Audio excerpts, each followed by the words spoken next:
some longer time.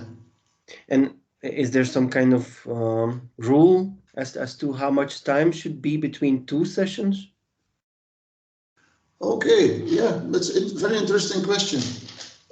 Yeah, it's good as a therapist to take some 5 minutes, between 5 and 10 minutes, I think, between two clients to manage, to cope what you heard, what you felt, and to center you during the therapy session. It's necessary that the therapist is centered.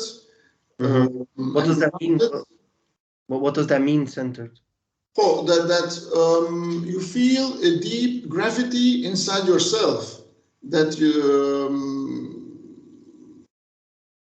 you go in interaction with your client in a way that you stay calm, that you stay peaceful inside yourself, that you're not becoming too emotional.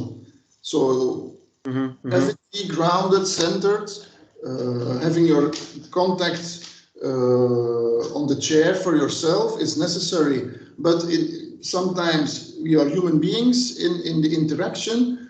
Yeah, sometimes the stories are heavy or horrible, so you need also for yourself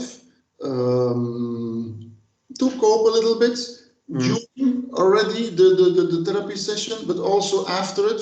And 5 minutes, it's okay. You drink something, you prepare for the next client, but at the same time, yeah, the story, you cope the story for yourself. And you don't have to go into details, but are there stories that are particularly hard to deal with? Stories that haunt you, that are hard to digest? Yeah. I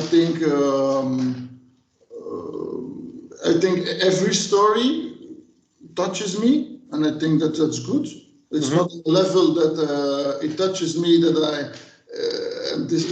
I'm not stable anymore, but it touches your feelings, yeah. And there are gradations.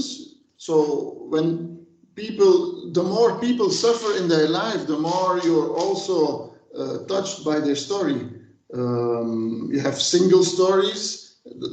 Yeah, somebody has one problem, an isolated problem in their life. For example, they don't know what to choose, what kind of study to choose. They are 18 years old, they will go to university, and it's difficult to choose what is my talent, where do I like to study. Yeah. This is another kind of problem than somebody, for example, in Rwanda, who comes to you and who says, I'm 34 years old. When I was 5 years old, there was genocide. I saw my parents killed. I lost also two of my sisters, one of my brother. Yeah, I grew up with my auntie. Yeah, it was not easy with my auntie at home. Yeah, then at school, for example, they were bullied for a reason. So there are people who suffered a lot, who saw a lot, and who have a lot of trauma. Yeah, that's normal that you're touched by it. Yeah. Well, it sounds terrible. So is there hope for these people when they go through so many extremely traumatic experiences, like surviving genocide and having your family killed? Yeah.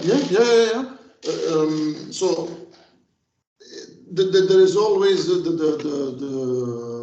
very terrible negative part, but I hear the way those victims of genocide were helped by their family, especially aunties, uncles, or somebody that they don't know, somebody who they don't know, who took care for them. So much of them, they had also good experiences next to, besides the terrible traumatic experience, and that good experience, and also when they were aware of the how can I say, the attachment that they had with their parents, so they can have a good time with their parents before they were killed, for example.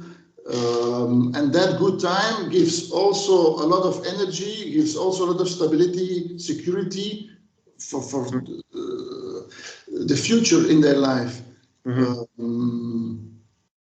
I see a lot of flexibility in persons, in clients, how they, with help of other people, how they cope, how they like to try to survive, but also more than survive, to have quality in their life. Yeah, and also Rwanda government gave a lot of chances in education, I think, to help those children, those young people to study and to be independent, and to have chances in life. Yeah. You mentioned genocide. Does it make a difference if somebody goes through a very traumatic experience and it kind of seems to be happening to that person alone, or it's happening on a collective scale, like you're in a country where many people lost their family? It wasn't just you. Is there a difference there? Is it maybe somehow easier to process a trauma when you know that thousands and thousands of people around me went through the same thing?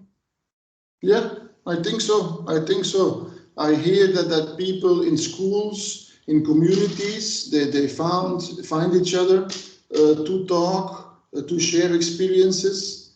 From the other hand, every experience is different. So every experience needs to have an approach which is appropriate to that person. So I think both is necessary at a certain moment in life. But of course, yeah, it helps for them. Some people, they say it also, my problem is this problem. It's a severe problem, but I hear other stories which are very more horrible than my story. So yeah, we are to